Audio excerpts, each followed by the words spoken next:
হযরতে আবু তালহা বলে বিবি রে আমারে বুঝা বলো কি এমন আমানত, আমি তো কিছুই বুঝলাম না।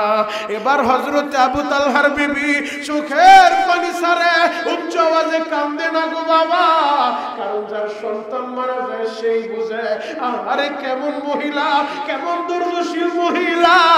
সামান্য নিজের বাচ্চা মারা গেছে, আজকে আমাদের দুনিয়ার ভিতরে দেখা যায় আত্মীয় স্বজন মারা গেলে মহিলারা গড়াগড়ি খায় কান্নাকাটি করতে করতে। আর দিনের বুঝ থাকার কারণে হযরতে আবু তালহার বিবি নিজের কলিজার টুকরা ছেলে মারা গেছে, ছেলেটারে সাদা কাপড়ে পেঁচাইয়া বাসার ভিতরে রাইখা দিছে। সারাদিন পার হইয়া স্বামী ঘরে আসে, এখনো স্বামীরে বলে না আপনার ছেলে যে চইলা গেছে, আপনার ছেলে দুনিয়ায় বাইচা নাই। এখনো স্বামীরে সংবাদ দেয় না। সুন্দর করে স্বামীরে খাবার খাওয়াইলো, স্বামীর সাথে গল্প গুজব করতে করতে স্বামীরে বলে স্বামী গো আমাদের ঘরে আমার আল্লাহ একটা নিয়ামত দিছে গো স্বামী, ওই নিয়ামতটা ওই আমানতটা আল্লাহ আবার তার জিম্মায় নিয়ে গেছে। আবু তালহা বলে বিবি বুঝে বল। এবার হযরতে আবু তালহার বিবি বলে স্বামী গো আমাদের ঘরে যে আল্লাহ একটা সন্তান দিছে, ওই ছেলেটারে ওটা তো আল্লাহর একটা নিয়ামত, ওই ছেলে আর বাইচা নাই, বাইচা নাই, আল্লাহর জিম্মায় চইলা গেছে, আল্লাহর জিম্মায় চইলা গেছে। স্বামী গো আমরা কিভাবে অভিযোগ করব? আল্লাহর নিয়ামত, আল্লাহর আমানত আল্লাহ উঠায় নিছে, এখন কি আমাদের অভিযোগ করা ঠিক হবে নি? আবু তালহা চোখের পানি ছেড়ে আর বলে বিবি রে আমার বুকটা ফাইটা যাইতেছে, বিবি রে তুই আমারে কি শুনাইলি, কিন্তু যেই জায়গায় তুই একজন মা হইয়া 10 মাস 10 দিন বাচ্চারে গর্ভ ধারণ কইরা তুই যদি এমন ধৈর্য ধারণ করতে পারস, আল্লাহর আমানত আল্লাহ নিয়ে গেছে, তুই চিৎকার মাইরা কান্দস না, তুই বিলাপ করস না জান্নাতের আশায়। এখন আমি যদি চিৎকার মাইরা কান্দি আমি তো জান্নাত হারায় ফেলবো, আমি কিভাবে চিৎকার মাইরা কান্দি? কিন্তু তোর ধৈর্য দেখা আমি অবাক হয়ে গেলাম, আমার ভিতরটা ফাইটা যাইতেছে, আমার সন্তান মারা যাওয়ার সংবাদ শুই না, আর তুই 10 মাস 10 দিন গর্ভে ধারণ করিরা কেমনে তুই ধৈর্য ধারণ করলি রে বিবি? হযরতে আবু তালহা এই সংবাদ দেওয়ার জন্য নবীর দরবারে দৌড় মারছে, নবীর কাছে জানাইবো নবীজি আমার বিবি এমন ধৈর্য ধারণ করছে, আমার বিবি তার ছেলে মারা গেছে কিন্তু বিবি চিৎকার মাইরা কান্দে নাই, বিলাপ করে নাই, ধৈর্য ধারণ করছে। আলহামদুলিল্লাহ আল্লাহ আমানত দিছে, আল্লাহ তার আমানত আবার নিয়ে গেছে, আমাদের করার কিছু নাই। এই সন্তানের মালিক আমরা না, সন্তানের মালিক আল্লাহ, আল্লাহ দিয়েছে আল্লাহ নিয়েছে। এই সংবাদ দেওয়ার জন্য নবীর দরবারে গেছে। নবীজি আবু তালহারে দেখা নবীর কাছাকাছি যাওয়ার পর নবী আমার বলে আবু তালহা আমি বুঝতে পারছি তুমি তোমার বিবির সংবাদ দেওয়ার জন্য আসছো। ও আবু তালহা শুনো শুনো, তুমি যে তোমার বিবির কথা আমার কাছে বলতে আসছো, তুমি আমার কাছে আসার আগেই আল্লাহ পাক রব্বুল আলামিন জিবরাইলে আমি নবীর কাছে পাঠায় দিয়েছি। আসমান বলে এক আল্লাহ, জমিন বলে এক আল্লাহ, আসমান বলে এক আল্লাহ, জমিন বলে এক আল্লাহ, আমরা মানুষ গায়রুল্লাহ লা ইলাহা লা ইলাহা লা ইলাহা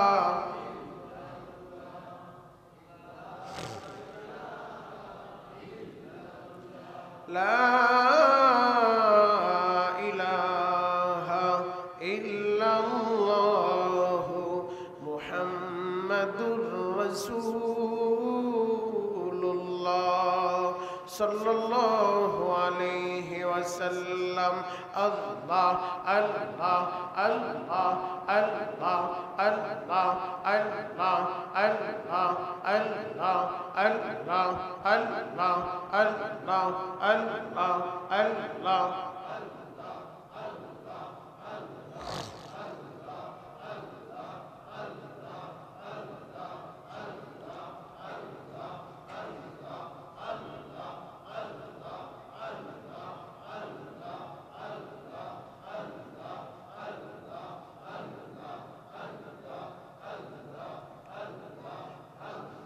আল্লাহ আল্লাহ আল্লাহ আল্লাহ আল্লাহ আল্লাহ আল্লাহ আল্লাহ আল্লাহ আল্লাহ আল্লাহ আল্লাহ আল্লাহ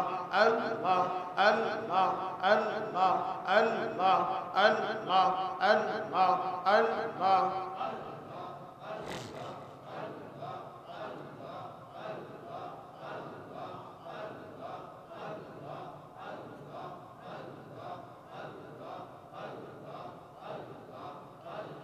لا إله إلا الله محمد رسول الله صلى الله عليه وسلم সকলে বলেন আলহামদুলিল্লাহ জোরে বলেন আলহামদুলিল্লাহ সমস্ত প্রশংসার মালিককে মসজিদ আসার তৌফিক দিয়েছেন কে মসজিদ থেকে যাইবার তৌফিক দিবেন কে কেউ যেটা পারে না সেটা পারে কে কেউ যেটা দেখে না সেটা দেখে কে কেউ যেটা শুনে না সেটা শুনে কে ওই আল্লাহর প্রশংসা চিৎকার মেরে বলেন আলহামদুলিল্লাহ আরো জোরে বলেন আলহামদুলিল্লাহ আরো শুকরিয়া আদায় করি এজন্য যে মহান মালিক আপনাকে আমাকে সুস্থতার মতো নিয়ামত দিয়েছেন আপনি আর আমি সুস্থ অবস্থায় দুনিয়ার ভিতরে সর্বোত্তম জায়গা সর্বশ্রেষ্ঠ জায়গা মসজিদে আসতে পেরেছি জবানে আল্লাহ পাকের নাম উচ্চারণ করতে পারলাম এজন্য আরেকবার বলেন আলহামদুলিল্লাহ রাসূলুল্লাহ সাল্লাল্লাহু আলাইহি ওয়াসাল্লাম বলেছেন আমার উম্মতের ভিতরে দুইটা নিয়ামত এমন আছে যে দুইটা নিয়ামতের ব্যাপারে আমার উম্মত সবচেয়ে বেশি উদাসীন সবচেয়ে বেশি বেখবর গাফেল এক নাম্বার হচ্ছে সুস্থতা দুই নাম্বার হচ্ছে অবসরতা এই দুইটা বিষয় আমার উম্মত বড়ই গাফেল অসুস্থ হলে বোঝা যায় সুস্থতার কত দাম হায়াত শেষ হইলে তখন হায়াতের জন্য আর চিৎকার মেরে কোনো লাভ হবে না এজন্য সুস্থ থাকতে অবসর সময় হাতে থাকতে সময়গুলো কাজে লাগানো চাই কথা বলেন ঠিক কিনা মুহতারাম হাজিরিন আজকে খুতবার ভিতরে একটা সূরা আপনাদের সম্মুখে আমি তেলাওয়াত করেছি সিরিয়াল নাম্বার অনুযায়ী 103 নম্বর সূরা পবিত্র কোরআনে আল্লাহ পাক রব্বুল আলামিন 30টা পারা দিয়েছেন 114টা সূরা দিয়েছেন সিরিয়াল নাম্বার ধারাবাহিক সিরিয়াল অনুযায়ী 103 নম্বর সূরা থেকে আপনাদের সম্মুখে আমি তেলাওয়াত করেছি এই সূরাটার নাম সূরাতুল আসর যেই সূরা সম্পর্কে রাসূলুল্লাহ সাল্লাল্লাহু আলাইহি ওয়াসাল্লামের সাহাবী যারা পরস্পর একজন আরেকজনের সাথে দেখা হলে এই সূরাতুল আসর তারা তেলাওয়াত করে শোনায় দিতেন সুবহানাল্লাহ একজন আরেকজনের সাথে দেখা হইছে মরুভূমির মাঝখানে তো সূরাতুল আসর তেলাওয়াত কইরা শোনায় দিছে কারণ সূরাতুল আসর খুব লম্বা সূরা না একেবারে ছোট্ট একটা সূরা মাত্র 3 আয়াত বিশিষ্ট কয় আয়াত এই সূরার ভিতরে 3টি আয়াত আছে 14টি বাক্য আছে 68টি অক্ষর আছে এই সূরার সম্পর্কে রাইসুল মুফাসসিরিন আব্দুল্লাহ ইবনে আব্বাস রাদিয়াল্লাহু তাআলা আনহু বয়ান করেন আল্লাহ পাক রব্বুল আলামিন যে 114টা সূরা নাজিল করেছেন যদি 114 সূরা নাজিল না করে শুধুমাত্র একটি সূরা সূরাতুল আসর এই সূরাটাই আল্লাহ নাজিল করতেন আর কোরআনের কোনো অংশ নাজিল না করতেন এরপরও এই মানব জাতির হেদায়েতের জন্য যথেষ্ট হয়ে যেত আল্লাহু আকবার এত দামি সূরা ইমাম শাফি রহমাতুল্লাহ আলাইহি একই কথা বলেন যে একটা সূরার ভিতরে আল্লাহ এমন কিছু রেখে দিয়েছেন এই সূরাতুল আসরের ভিতরে আল্লাহ পাক রব্বুল আলামিন বিস্তারিত সব কিছু রাখা দিয়েছেন ছোট্ট একটা সূরা 3 আয়াতের একটা সূরা 14টা বাক্য বিশিষ্ট একটা সূরা এই সূরাটা এত দামি সূরা এজন্য নবীর সাহাবীরা বেশি বেশি সূরাতুল আসর নিজে পড়তেন কারোর সাথে দেখা হলে তাকেও সূরাতুল আসর তেলাওয়াত করে শোনাইতেন সুবহানাল্লাহ এই সূরার ভিতরে প্রথমে আল্লাহ শপথ করেন ওয়াল আসর সময়ের শপথ যে সময় সম্পর্কে নবীজি বলেন আমার উম্মত বেশি উদাসীন অবসরতায় সময়টা কাজে লাগায় না অথচ সময়ের কত দাম আল্লাহ নিজে শপথ করে বলেন ওয়াল আসর আসরের শপথ সময়ের শপথ ইন্নাল ইনসানা লাফি খুসর, সমস্ত মানুষ ধ্বংসের ভিতরে নিমজ্জিত, তারা ছাড়া, কারা ছাড়া? ইল্লাল্লাযীনা আমানু, যারা ঈমান আনছে, ঈমানদাররা ছাড়া, যারা ঈমান আনছে, ওয়া আমিলুস সালিহাত, নেক আমল করছে, ওয়া তাওয়াসাউ বিল হক ওয়া তাওয়াসাউ বিস সবর, এবং পরস্পরকে হকের উপরে থাকার আদেশ প্রদান করে, হকের উপরে থাকার ওসিয়ত প্রদান করে, ধৈর্য ধারণের ওসিয়ত প্রদান করে। এই সমস্ত 4 গুণ বিশিষ্ট লোক ছাড়া সমস্ত মানুষ ক্ষতিগ্রস্ত। অতএব মুহতারাম হাজিরিন, আল্লাহ যদি কোনো কথা বলবেন, আল্লাহর কি কসম করার দরকার আছে? আর জোরে বলেন। আল্লাহ স্বাভাবিকভাবে বললেও ওইটারও যেই হুকুম, কসম করে বললো ওইটারও তো একই হুকুম। আল্লাহর তো কসমের দরকার হয় না। কেন আল্লাহ সময়ের শপথ করলেন? কেন আল্লাহ বললেন ওয়াল আসর, সময়ের শপথ? কসমটা আল্লাহ কেন করলেন? বড়রা ছোটদের কোনো কাজের প্রতি যদি গুরুত্ব দেয়, তাহলে বুঝতে হবে বড়রা ছোটর ওই কাজটাকে ভালোবাসছে, ছোটকে পছন্দ করছে। কথা বলে ঠিক কিনা? এজন্য দেখবেন, উদাহরণ দিলে আমাদের বুঝতে সহজ হবে। ধরেন আপনার ছোট্ট বাচ্চাটা আপনাকে বললে বাবা একটু কান্না করো, আপনি বাচ্চাকে সান্ত্বনা দেওয়ার জন্য, ওর ভালোবাসা অর্জনের জন্য আপনি কান্না করলেন। বাচ্চা মাকে বলে মা একটু কান্না করো, তো মা কান্না করতেছে। এই কান্নাটা প্রকৃত কান্না না, অভিনয়ের কান্না। কেন? বলে আমি যদি কান্না করি আমার বাচ্চা খুশি হবে, তাড়াতাড়ি আমি মায়ের কোলে আসবে। কথা বলা ঠিক কিনা?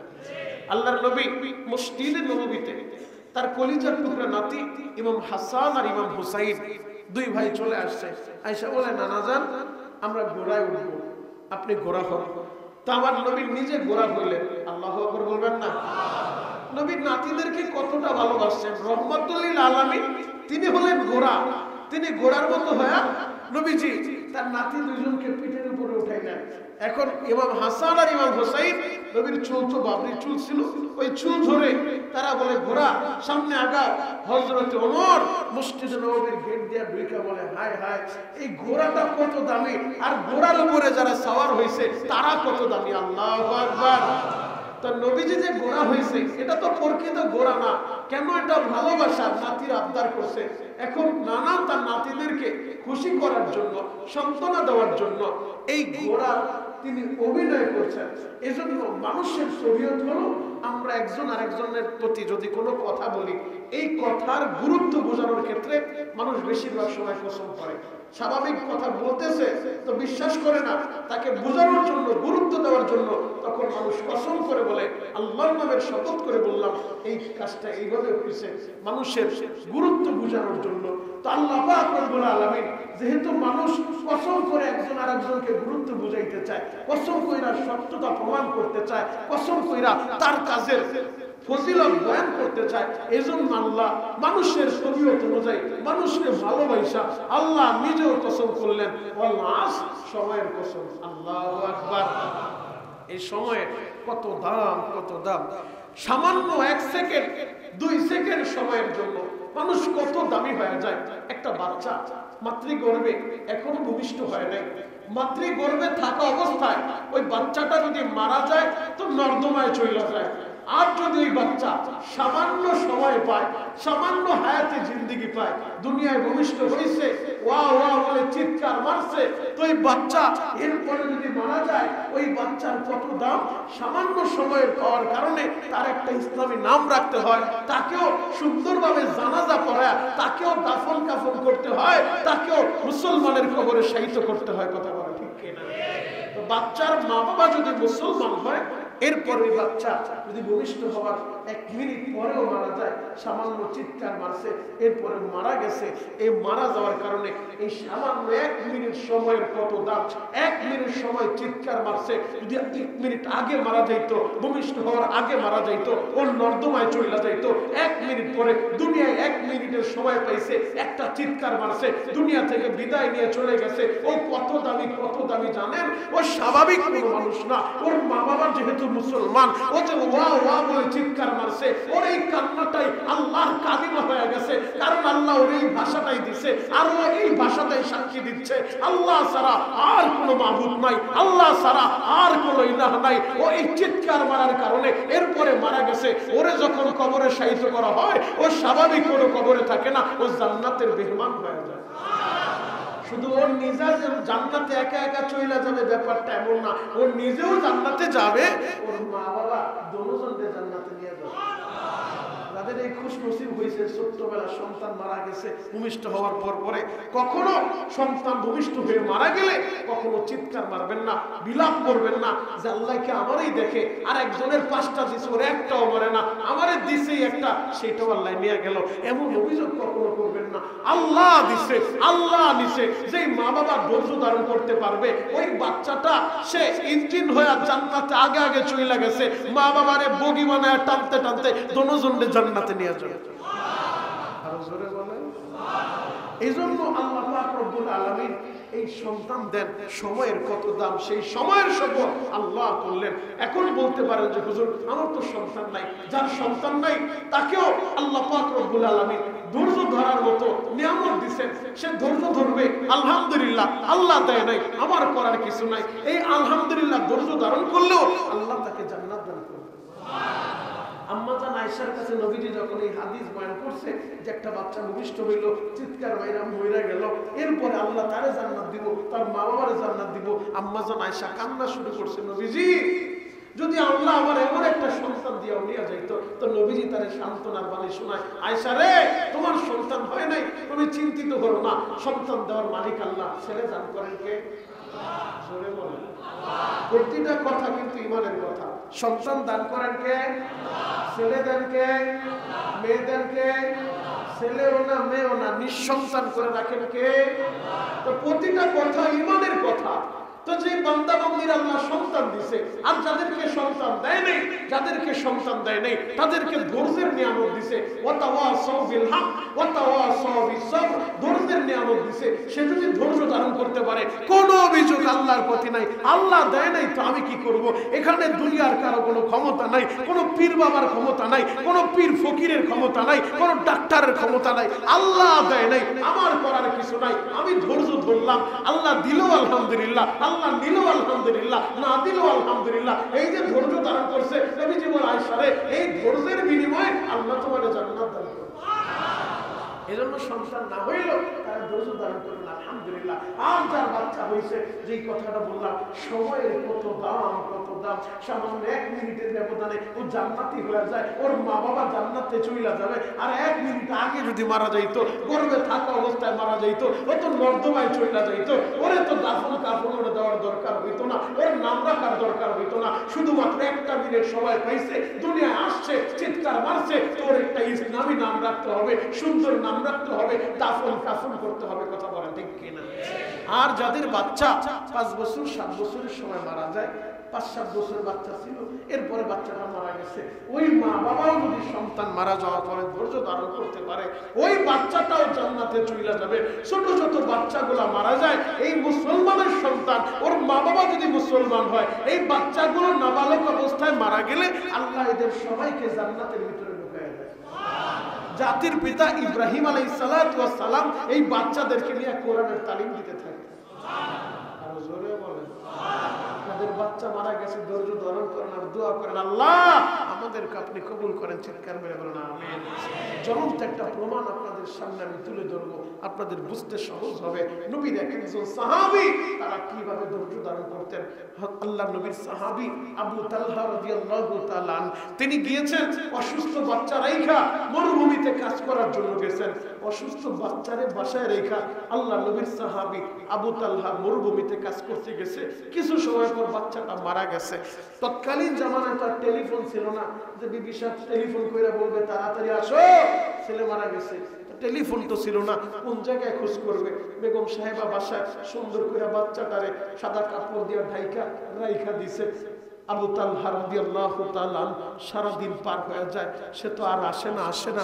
সন্ধ্যাবেলা যখন মরুভূমি থেকে আসছে, কাজ কাম সাইরা বাসায় আসছে, আসার সাথে সাথে কেমন বিবি নবীর সাহাবীদের ঈমানটা দেখেন কত মজবুত, ধৈর্যটা কত মজবুত।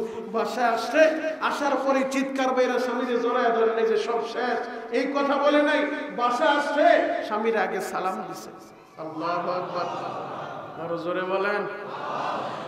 আবু তালহা বাসা আসার সাথে সাথে তার বেগম সাহেবা তারে সালাম দেয়। সালাম দিয়া সুন্দর করে একটা রিসিপশন দিছে, ঘরের ভিতরে নিয়ে গেছে, খাবার খাওয়ার জন্য বসায় দিছে। আর আমাদের বর্তমান যুগের বিবিরা, অধিকাংশ মহিলারা রিসিপশনে কাজ করতে করতে স্বামীরে রিসিপশন দিতে হয়, স্বামীরে যে সুন্দরভাবে রিসিভ করতে হয় ওইটাই ভুলে গেছে। কথা বলেন ঠিক কিনা? এখন আপনি হসপিটালে যাবেন, রিসিপশনে মহিলা, মার্কেটে যাবেন, রিসিপশনে মহিলা, ব্যাংকে যাবেন, রিসিপশনে মহিলা, সব জায়গায় মহিলারা ডিজিটাল হয়ে রিসিপশন দিতে দিতে, মানুষের রিসিভ করতে করতে, কাস্টমারকে খুশি করতে করতে, স্বামীর সাথেও যে ভালো ব্যবহার করতে হয়, স্বামীরও যে সালাম দিয়া সুন্দর করে রিসিভ করতে হয়, স্বামীরও যে ঘরের ভিতরে আসলে ভালো একটা কথা বলতে হয়, ওই কাস্টমারের সাথে কথা বলতে বলতে, হাসপাতালের রোগীদের সাথে কথা বলতে বলতে, শপিং মলের মানুষের সাথে কথা বলতে বলতে, তাদের সাথে ভালো কথা বলতে বলতে, স্বামীর সাথে যে ভালো কথা বলতে হয়, এই মেন্টালিটি নষ্ট হয়ে গেছে। কথা বলেন ঠিক কিনা? সত্যি কথা বলেন ঠিক কিনা? মুহতারাম হাজিরিন, যেই কথাটা বলতেছিলাম, আল্লাহ নবীর সাহাবী আবু তালহা রাদিয়াল্লাহু তাআলা বাসায় আসলেন, বেগম সাহেবা তাকে সালাম দিলেন, সালাম দিয়ে ঘরে বসতে দিলেন, সুন্দর করে এক গ্লাস পানি দিলেন, এরপরে তার সামনে খাবার পরিবেশন করলেন, খাবার খাচ্ছে। বাচ্চা যে মারা গেছে এখনো পর্যন্ত তার বিবি বলে নাই যে আপনার ছেলে বাইচা নাই, এখনো তার স্বামীর কাছে সংবাদটা দেয় নাই, কারণ স্বামী আমার সারাদিন কষ্ট করে বাসায় আসছে, আসার সাথে সাথে সংবাদটা দিলে হয়তো তার ধৈর্য ধরতে একটু কষ্ট হবে, এজন্য সুন্দর করে আগে স্বামীরে খাবার খাইতে দিল। স্বামী খাবার খাওয়া শেষ, এবার স্বামী ঘুমানোর জন্য বিছানায় শুইছে, শোয়ার সাথে সাথে স্বামীর স্বাভাবিক অনুযায়ী মানসিক সেই যৌবিক চাহিদা আসছে, তো স্ত্রীর আহ্বান করছে, স্ত্রী তার ডাকে সাড়া দিছে, স্ত্রী তার সান্ত্বনা দিছে, সব কিছু হইল। আবার স্ত্রী সুন্দর করে তারে পানি দেয়, সুন্দর করে নিজের হাতে শরীরটা দইলা স্বামীরে গোসল করায় দেয়, ফরজ গোসল শেষ হইছে, আবার সুন্দর জামা কাপড় পইরা স্বামী আর স্ত্রী বৈশা বৈশা গল্প করতেছে। হঠাৎ করে তার স্ত্রী আবু তালহার স্ত্রী বলে, স্বামী গো, কেউ যদি আমাদের কাছে, কেউ যদি কোনো মানুষের কাছে কোনো আমানত দেয়, এরপরে তার আমানতটা সে আবার নিয়ে যায়, তাহলে কি তার উপরে রাগ করা যায়? বলে না, রাগ করা যাবে কেন? তার আমানত আমাদের কাছে দিছে, তার আমানত দেওয়ার পরে আবার তার আমানত সে নিয়ে গেছে, এটা তো তার প্রাপ্য, তার জিনিস সে নিয়ে গেছে, এখানে অভিযোগ আসবে কোত্থেকে? এখানে তার প্রতি বিরক্ত হব কেন? হযরতে আবু তালহার বিবি তখন চোখের পানি ছেড়ে দিয়ে বলে, স্বামী গো, আল্লাহ আপনারে আর আমার একটা আমানত দিয়েছিল। স্বামী গো, আমাদের ঘরে আল্লাহর একটা আমানত ছিল, আল্লাহ দিয়েছে, ওই আমানতটা আল্লাহ আবার নিয়ে গেছে, এখন ওইটা আমাদের জিম্মায় নাই, জিম্মায় নাই, আল্লাহর জিম্মায় চলে গেছে। হযরতে আবু তালহা বলে, বিবি রে, আমারে বুঝা বলো কি এমন আমানত, আমি তো কিছুই বুঝলাম না। এবার হযরতে আবু তালহার বিবি চোখের পানি ছাড়ে, উচ্চ আওয়াজে কান্দে না গো বাবা, কারণ যার সন্তান মারা যায় সেই বুঝে। আরে কেমন মহিলা, কেমন দুর্দশীল মহিলা, সামান্য নিজের বাচ্চা মারা গেছে। আজকে আমাদের দুনিয়ার ভিতরে দেখা যায় আত্মীয় স্বজন মারা গেলে মহিলারা গড়াগড়ি খায় কান্নাকাটি করতে করতে, আর দিনের বোঝ থাকার কারণে হযরতে আবু তালহার বিবি নিজের কলিজার টুকরা ছেলে মারা গেছে, ছেলেটারে সাদা কাপড়ে পেঁচাইয়া বাসার ভিতরে রাইখা দিছে। সারাদিন পার হইয়া স্বামী ঘরে আসে, এখনো স্বামীরে বলে না আপনার ছেলে যে চইলা গেছে, আপনার ছেলে দুনিয়ায় বাইচা নাই, এখনো স্বামীরে সংবাদ দেয় না। সুন্দর করে স্বামীরে খাবার খাওয়াইলো, স্বামীর সাথে গল্প গুজব করতে করতে স্বামীরে বলে, স্বামী গো, আমাদের ঘরে আমার আল্লাহ একটা নিয়ামত দিছে গো স্বামী, ওই নিয়ামতটা, ওই আমানতটা আল্লাহ আবার তার জিম্মায় নিয়ে গেছে। আবু তালহা বলে, বিবি বুঝে বল। এবার হযরতে আবু তালহার বিবি বলে, স্বামী গো, আমাদের ঘরে যে আল্লাহ একটা সন্তান দিছে, ওই ছেলেটারে, ওটা তো আল্লাহর একটা নিয়ামত, ওই ছেলে আর বাইচা নাই, বাইচা নাই, আল্লাহর জিম্মায় চইলা গেছে, আল্লাহর জিম্মায় চইলা গেছে। স্বামী গো, আমরা কিভাবে অভিযোগ করব? আল্লাহর নিয়ামত, আল্লাহর আমানত আল্লাহ উঠায় নিছে, এখন কি আমাদের অভিযোগ করা ঠিক হবে নি? আবু তালহা চোখের পানি ছেড়ে আর বলে, বিবি রে, আমার বুকটা ফাইটা যাইতেছে। বিবি রে, তুই আমারে কি শুনাইলি, কিন্তু যেই জায়গায় তুই একজন মা হইয়া 10 মাস 10 দিন বাচ্চারে গর্ভ ধারণ কইরা তুই যদি এমন ধৈর্য ধারণ করতে পারস, আল্লাহর আমানত আল্লাহ নিয়ে গেছে, তুই চিৎকার মাইরা কান্দোস না, তুই বিলাপ করস না জান্নাতের আশায়। এখন আমি যদি চিৎকার মাইরা কান্দি, আমি তো জান্নাত হারায় ফেলবো। আমি কিভাবে চিৎকার মাইরা কান্দি, কিন্তু তোর ধৈর্য দেখা আমি অবাক হয়ে গেলাম। আমার ভিতরটা ফাইটা যাইতেছে। আমার সন্তান মারা যাওয়ার সংবাদ শুই না, আর তুই 10 মাস 10 দিন গর্ভে ধারণ করিরা কেমনে তুই এই ধৈর্য ধারণ করলি রে বিবি? হযরতে আবু তালহা এই সংবাদ দেওয়ার জন্য নবীর দরবারে দৌড় মারছে। নবীর কাছে জানাইবো, নবীজি আমার বিবি এমন ধৈর্য ধারণ করছে, আমার বিবি তার ছেলে মারা গেছে, কিন্তু বিবি চিৎকার মাইরা কান্দে নাই, বিলাপ করে নাই, ধৈর্য ধারণ করছে। আলহামদুলিল্লাহ, আল্লাহ আমানত দিছে, আল্লাহ তার আমানত আবার নিয়ে গেছে। আমাদের করার কিছু নাই। এই সন্তানের মালিক আমরা না, সন্তানের মালিক আল্লাহ। আল্লাহ দিয়েছে, আল্লাহ নিয়েছে। এই সংবাদ দেওয়ার জন্য নবীর দরবারে গেছে। নবীজি আবু তালহারে দেখা নবীর কাছাকাছি যাওয়ার পর নবী আমার বলে, আবু তালহা, আমি বুঝতে পারছি তুমি তোমার বিবির সংবাদ দেওয়ার জন্য আসছো। ও আবু তালহা, শুনো শুনো, তুমি যে তোমার বিবির কথা আমার কাছে বলতে আসছো, তুমি আমার কাছে আসার আগেই আল্লাহ পাক রব্বুল আলামিন জিবরাইলে আমি নবীর কাছে পাঠায় দিয়েছি। জিবরাইল আমিন তোমার বিবির সংবাদ আমারে শোনায় গেছে। ও আবু তালহা, তোমার বিবিরে ধৈর্য ধারণ করছে, ওয়াতাওয়াসাউ বিসবর, তোমার বিবিরে ধৈর্য ধারণ করছে, বিনিময়ে আল্লাহ জান্নাত দান করবে। সুবহানাল্লাহ। আর জোরে বলেন। এজন্য আল্লাহ শেষ সময়ের কসম করলেন, ওয়াল্লাহ, শপথ সময়ের, ইন্নাল ইনসানা লাফি খুস, সমস্ত মানুষ ক্ষতিগ্রস্ত, সমস্ত মানুষ ধ্বংসে নিমজ্জিত, তারা ছাড়া ইল্লাল্লাযীনা আমানু, যারা ঈমান আনছে, যারা ঈমান আনছে, এই মাত্র ঈমান আনছে যারা, নেক আমল করছে যারা, এবং যারা হকের পথে চলার আদেশ দেয়, যারা সবর করার ধৈর্য ধারণের আদেশ দেয়, ওই সমস্ত মানুষগুলা ছাড়া সমস্ত মানুষ এই ক্ষতিগ্রস্ত। মুহতারাম হাজিরিন, এজন্য ঈমান আনবো আমরা কার উপরে? আর জোরে বলেন, কার উপরে? আল্লাহর উপরে ঈমান আনবো। এই ঈমান নিয়ে আমাদেরকে বাঁচতে হবে। সব সময় মনে রাখবেন, অনেকের সন্তান হলে ছোট্ট বাচ্চা মারা যায়, আমরা বিলাপ করি, ধৈর্য ধরতে পারি না, আল্লাহর প্রতি অভিযোগ করি। অভিযোগ করা যাবে না, যাবে না। পর্দার আড়ালে আমার মা বোনেরা, আমার বয়ান শুনতেছেন, মাদেরকে বলবো, মা গো, আপনারা যদি কখনো নিজের সন্তান অসুস্থ হয়ে মারা গেছে, ছোট্ট বাচ্চাটা, অভিযোগ করা যাবে না। ওই সন্তানের প্রতি আল্লাহ যেহেতু সন্তান দিছে, আল্লাহর আমানত, আল্লাহ উঠায় নিছে, আপনি বলেন আলহামদুলিল্লাহ, আল্লাহ দিছে, আল্লাহ নিছে। যদি ধৈর্য ধরতে পারেন, আপনার এই সন্তান শুধু একা একা জান্নাতে যাবে না, মা বাবা দুজনকে সাথে নিয়ে জান্নাতে চলে যাবে।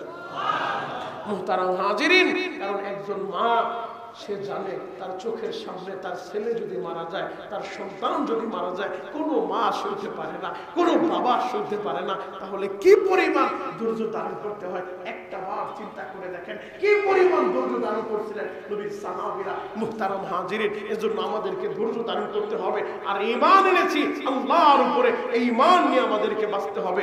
বর্তমান সমাজের ভিতরে তো ফিতনা আর ফিতনা। আপনারা দেখলেন ঈমানের মেহনতের দাওয়াত দিতে যায় আজকে যেই ঐতিহ্যবাহী যেই জামাত, দাওয়াত ও তাবলীগের যেই কাজ যুগ যুগ যাবত চলতেছিল, সেই জামাতের ভিতরে আজকে শয়তান ফিতনা ঢুকায় এমন ভাবে গোমরাহির একটা দল চলে গেছে, ব্যক্তির পূজায় মুগ্ধ হয়ে গেছে। এক সাত সাহেব কতগুলো ভুল করলো, মুসা নবী সম্পর্কে বারবার তিনি অভিযোগ করছে, তার বয়ানের মাধ্যমে মুসা নবীর হেয় প্রতিপন্ন করছে।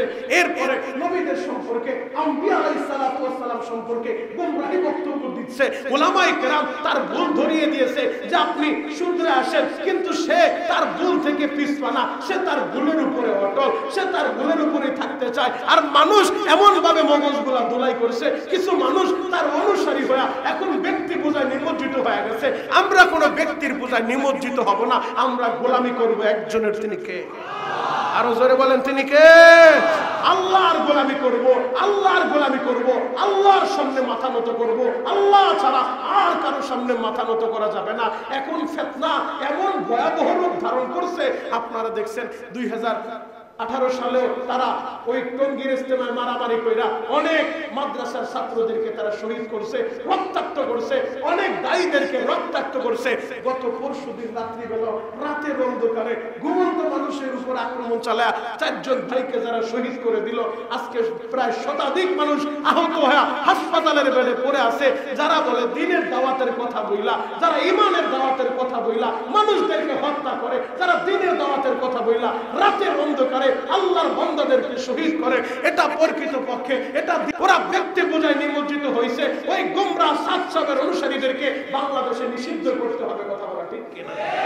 মুহতারাম হাজিরিন, সারা বাংলাদেশের সারা পৃথিবীর ওলামায়ে কেরাম একদিকে, আর এক ব্যক্তি পূজায় কিছু মানুষ নিমজ্জিত হয়ে গেছে। তবে আলহামদুলিল্লাহ 2-1 দিন যাবত দেখতেছি অনেক মানুষ ওই গোমরাহির পথ থেকে তওবা কইরা ফিরে আসতেছে।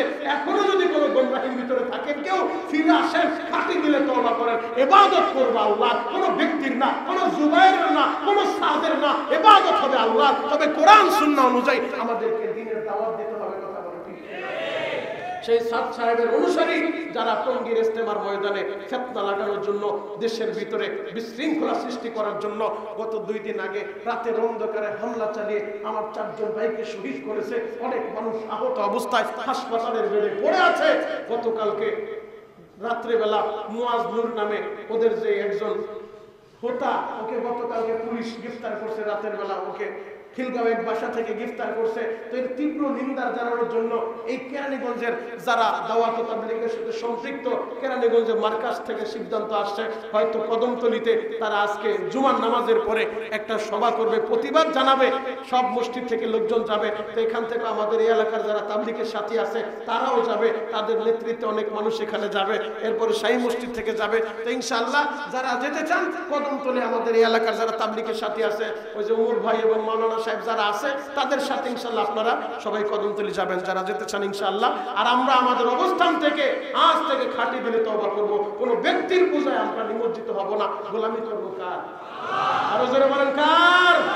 ঈমান ইনশাআল্লাহর উপরে আল্লাহর গোলামি হবে। আল্লাহ ছাড়া আর কারো গোলামি করব না। যা কিছু চাই আল্লাহর কাছে চাইবো। সন্তান নাই আল্লাহর কাছে চাইবো, সন্তান অসুস্থ আল্লাহর কাছে চাইবো। আর আল্লাহর সাথে সম্পর্ক এমন ভাবে করো, আল্লাহ তো না চাইলে বেজার হয়। আমার বান্দা কেন আমার কাছে চায় না? আমার বান্দা কেন আমার কাছে চায় না? অভাবে আছে, অনটনে আছে, পেরেশানিতে আছে, কেন আমারে বলে না? আল্লাহ তো দেওয়ার জন্য রেডি আছে। আমরা চাই না, আমাদের ব্যর্থতা। আল্লাহ নিজে রাগ করে, বান্দা কেন চাস না? তোরে তো দেওয়ার জন্য বসে আছে। আল্লাহু আকবার। ফিরআউন কারুন ওরা মারা গেছে। ফিরআউন যখন পানির ভিতরে, নীল নদীর ভিতরে ডুবায় ডুবায় ফিরআউনকে চুবাইতেছে ইঁদুরের মতো, ওই সময় বদমাইশ আল্লাহর নাম নেয় না। ওই সময় বলে আমানতু বিরব্বি মুসা ও হারুন। মুসা হারুন কই? মুসা হারুনের রবের উপরে ঈমান আনতে চাই। মুসা হারুন বলে, তারপরও সরাসরি বলে না যে আমি আল্লাহর উপরে ঈমান আনলাম। কারণ তার সম্পত্তি সহ আল্লাহ দাবায় দিছে। কিয়ামত পর্যন্ত মাটির নিচে দাবতে থাকবে যে কারণে এত সম্পত্তি দিছিল। সম্পত্তির বাহাদুরি করে কোনো লাভ নাই। সময় যেই সূরা তেলাওয়াত করছি, আল্লাহ যে শপথ করছে, আল্লাহ সময়ের ব্যবধানে জালিম রে, সকালবেলা জালিম এত বড় ক্ষমতা 1 ঘন্টার ব্যবধানে সে দেশ ছেড়ে পালাইতে বাধ্য হয়। কথা বলে ঠিক কোনো বাহাদুরি করে কোনো লাভ নাই। সেকেন্ডের পরিবর্তন হয়ে যাবে। এখন আপনি যে অবস্থায় আছেন 1 মিনিট পরে অবস্থার পরিবর্তন হইতে পারে। এজন্য আল্লাহ এই সময়ের এত দাম, এই সময়ের সম্পদ আল্লাহ করেন। মুহতারাম হাজিরিন, কারুন রে এত সম্পত্তি দিছে যে ভেবেছিল তার সম্পত্তি কখনো কমবে না, সে ভেবেছিল কখনো সে মরবে না, কিন্তু আল্লাহ সম্পত্তি সহ ওরে মাটির ভিতরে গ্রাস করায় দিছে। মাটির নিচে দাবতে থাকবে। কারণ মাটির নিচে দাবতেছে আর চিৎকার বাইরে বলে, মুসা ও ভাই মুসা আমারে বাঁচাও, আমারে বাঁচাও। 1 বার 2 বার না, 70 বার মুসার নবীর ডাক মারছে। আল্লাহ বলে, মুসা রে তোমারে কারণ কয়বার ডাক দিছে জানোনি? আল্লাহ আমি কেমনে জানবো? বলে 1 বার 2 বার না, 70 বার মুসা মুসা আমারে বাঁচাও, আমারে বাঁচাও। 1 বার যদি বলতো আল্লাহ আমি মাফ চাই, আমারে বাঁচাও, আমি আল্লাহ তারে মাফ করে দিতাম। আর জোরে বলেন, এজন্য মাফ চাইবো কার কাছে? যা কিছু চাইবো কার কাছে? সাদ্দাত চ্যালেঞ্জ করছিল দুনিয়ায় জান্নাত বানাইছে, আল্লাহর জান্নাতে যাবে না, নিজে জান্নাত তৈরি করছে, এমন ভাবে অর্থ সম্পদ স্বর্ণালঙ্কার দিয়া জান্নাত বানাইছে, প্রতিটা রুমের ভিতরে একটা একটা করে নর্তকী সাজায় রাখছে যে জান্নাতে আল্লাহ হুর দিব, তো দুনিয়ায় হুর ব্যবহার করবো, ও আর জান্নাতে যাবে না, নিজের জান্নাত বানায়া জান্নাতটা উদ্বোধন করতে গেছে, গোড়ার থেকে নামছে, মালাকুল মউত আজরাইল তো সালাম দিয়ে হাজির হয়ে গেছে, মিস্টার আপনার জান্নাত উদ্বোধন করতে হবে না, সময় শেষ হয়ে গেছে। তখন বলে ভাই আজরাইল একটু সময় দাও, এত সুন্দর কইরা জান্নাতটা বানাইলাম, একটা কদম দিব, বলে তোর কদম দেওয়ার সুযোগ দিব না, এই মুহূর্তে তোর সময় শেষ, তোর জান্নাতে তুই ঢুকতে পারবি না, তুই চ্যালেঞ্জ করছস আল্লাহর জান্নাতে যাবি না, নিজে জান্নাত বানাইছো, তোর জান্নাত তোর উদ্বোধন করতে দিব না। ওই জায়গার ভিতরে সাদ্দাত বারবার বলে জিবরাইল একটু সময় দাও, আজরাইল একটু সময় দাও, একটু সময় দাও, জান্নাতটা দেখতে চাই। তখনও যদি তওবা করতে, আল্লাহ আমারে মাফ কইরা দাও, ভুল করছি, অন্যায় করছি, আল্লাহ তারে মাফ কইরা দিত। কথা বলে ঠিক কিনা? এজন্য যা কিছু করে অন্যায় করছেন, অপরাধ করছেন, আল্লাহর কাছে নত হন, আল্লাহর কাছে সারেন্ডার করেন, খাঁটি দিলে তওবা করেন, ভুল পথে থাকলে এখনো সুযোগ আছে, খাঁটি সহি পথে চলে আসেন। আল্লাহ আমাদের সবাইকে বুঝা এবং আমল করার তৌফিক দান করুক, সকলে বলেন আমিন। দুরূদ শরীফ পড়ুন, আল্লাহুম্মা সাল্লি আলা মুহাম্মদ ওয়া আলা আলি রব্বানা যালামনা আনফুসানা ওয়া ইল্লাম তাগফির লানা ওয়া তারহামনা লানাকুনান্না মিনাল খাসিরিন রব্বানা ইগফির লানা ওয়া লিওয়ালিদাইনা রব্বিরহামহুমা কামা রব্বায়ানি সগীরা। রব্বুল আলামিন কুদরতের নজর দিয়ে একটাবার তাকা দেখান, আমি গুনাহগার আপনার দামি বান্দাদেরকে নিয়ে আপনার শাহী দরবারে ভিক্ষুকের মতো দুইটা হাত তুলে দিয়েছি। আল্লাহ হাত উঠাইলেই তো মনে পড়ে যায় মায়ের কথা, হাত উঠাইলেই তো মনে পড়ে যায় বাবা দুঃখ মিয়ার কথা। দয়ার আল্লাহ,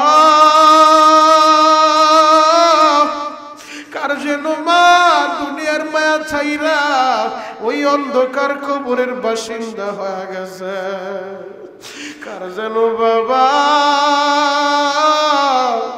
এই দুনিয়ার মায়া ছাইরা অন্ধকার কবরে চইলা গেছে। আল্লাহ আম্মা জানাব বাজানের কবরটা জান্নাতের বাগান বানায় দেন। অনেকের মা অসুস্থ, অনেকের বাবা অসুস্থ, আল্লাহ অসুস্থ মা বাবারে আপনি সুস্থ করে দেন। আল্লাহ খাস করে এই জায়গায় কুদরতের নজর দিয়া তাকায় দেখেন, কত হাজী সাহেবেরা হাত তুলেছে, কত আলেম ওলামা, কত তালিবুল ইলমরা হাত তুলেছে, কত হাফিজে কোরআনরা হাত তুলেছে, আল্লাহ কত যুবক বন্ধুরা হাত তুলেছে। আল্লাহ একজনের হাতও যদি আপনার পছন্দ হয়, ওই হাতের উসিলায় আমাদের সকলের গুনাহগুলো আপনি নেক দ্বারা বদলায়া দেন। আল্লাহ আমরা তো ঈমান এনেছি আপনার উপরে, আপনার হাবিবের উপরে। আল্লাহ ঈমান নিয়ে যেন আমরা বাঁচতে পারি, কবুল করে নেন। সমস্ত রকম বিপদ আপদে আমরা যেন ধৈর্য ধারণ করতে পারি, কবুল করে নেন। আমরা যেন হকের পথে অটল অবিচল থাকতে পারি মালিক, আমাদের সবাইকে আপনি কবুল করে নেন। আল্লাহ আমাদের মধ্যে অনেকে ঋণগ্রস্ত, ঋণ পরিশোধের ব্যবস্থা করে দেন। আমাদের মধ্যে অনেকে মিথ্যা মামলায় জর্জরিত, মিথ্যা মামলা থেকে আপনি তাদেরকে বেউসুল খালাস দিয়া দেন। আল্লাহ যে যেই পেরেশানিতে আছে পেরেশানি থেকে এদেরকে মুক্ত করে দেন। আল্লাহ ইজ্জতের জিন্দেগি দান করেন, সম্মানের জিন্দেগি দান করেন রব্বুল আলামিন। খাস করে সুবাড্ডা কেন্দ্রীয় জামে মসজিদ দোতলা মাদ্রাসা কিয়ামত পর্যন্ত আপনি কবুল করে নেন। প্রতি জুমায় আপনার যেই বান্দারা দান করে মালিক, এদের দানের খবর মদিনাওয়ালার কাছে আপনি পৌঁছায়া দেন। দূর দূরান্ত থেকে আপনার পাগলেরা এই মসজিদে ছুটে আসে। মাওলা আমি গুনাহগারের কাছে দোয়া চাই, আমি এদের জন্য কি দোয়া করব আল্লাহ? এই মজলিসে আমার মতো পাপী আর কেউ নাই রে মালিক, একটাবার তাকায়া দেখো কত দাড়ি পাকা বাজানের হাত উঠাইছে। আল্লাহ ওই দাড়ি পাকাদের ছিল আমাদের সবাইরা আপনি মাফ মাফ করে দেন। এই মসজিদকে যারা মোহাব্বত করে ভালোবাসে তাদেরকে আপনি কবুল করে নেন। এই মসজিদের দায়িত্ব পালন করে যারা কবরে চলে গেছে কবর জান্নাতের বাগান বানায় দেন। বর্তমান কমিটির সভাপতি, সেক্রেটারি, ক্যাশিয়ার, সহ সভাপতি ভাইরা আল্লাহ যারা বেঁচে আছে এরা যেন একনিষ্ঠার সাথে খেদমত করতে পারে, কবুল করে নেন। আল্লাহ মুসল্লি ভাইদের হায়াতে বরকত দিয়া দেন। আল্লাহ আমরা যারা হাত তুলেছি একবার হলেও হজ্জে বাইতুল্লাহ জিয়ারতে মদিনা নসিব করে দেন। ওই মক্কা মদিনা না দেখাইয়া একজনকেও আপনি কবরের ডাক দিয়েন না। আল্লাহ আপনার বান্দা তার মা বাবার জন্য দোয়া চাইছে, ছোট্ট একটা ছেলে তার বাবা হারাইছে, বাবার জন্য দোয়া চাইছে। আল্লাহ আপনার এক বান্দি তার বাবার জন্য দোয়া চাইছে, আপনার এক বান্দা তার মেয়ের জন্য দোয়া চাইছে। রব্বুল আলামিন আপনি তো আলিমুল গায়ব, বান্দার অন্তর্যামী। যে যে নিয়তে দোয়া চাইছে প্রত্যেকের দিলের নেক মাকাসাতগুলো আপনি পুরা করে দেন। আখিরি দরখাস্ত মালিক, যেদিন আমাদের দরজায় মালাকুল মউত আজরাইল হাজির হয়ে যায় ওই দিন ওই মুহূর্তে আমাদের সবাইকে কালিমা নসিব করে দিয়েন। সোনার বাংলাদেশ থেকে ফিতনা ফাসাদ দূর করে দেন। আল্লাহ তাবলীগের যে ফিতনা চলতেছে আল্লাহ সাত বাহিনীদেরকে আপনি হেদায়েত দিয়ে দেন। আল্লাহ আপনি হেদায়েত দিয়ে দেন। আল্লাহ যদি হেদায়েত না থাকে আপনার বিচার আপনি করেন মাওলা। আল্লাহ খাস করে সোনার বাংলাদেশ নিয়ে যারা ষড়যন্ত্র করে ওই ষড়যন্ত্রকারীদেরকে আপনি ষড়যন্ত্র সকল প্রকার ষড়যন্ত্র নস্যাৎ করে দেন। আমার সোনার বাংলাদেশটাকে আপনি হিফাজত করেন। সুবহান রাব্বিকা রব্বিল ইজ্জাতি আম্মা ইয়াসিফুন ওয়া সালামুন আলাল মুরসালিন ওয়া সালামুন আলাল মুরসালিন ওয়ালহামদুলিল্লাহি রাব্বিল আলামিন।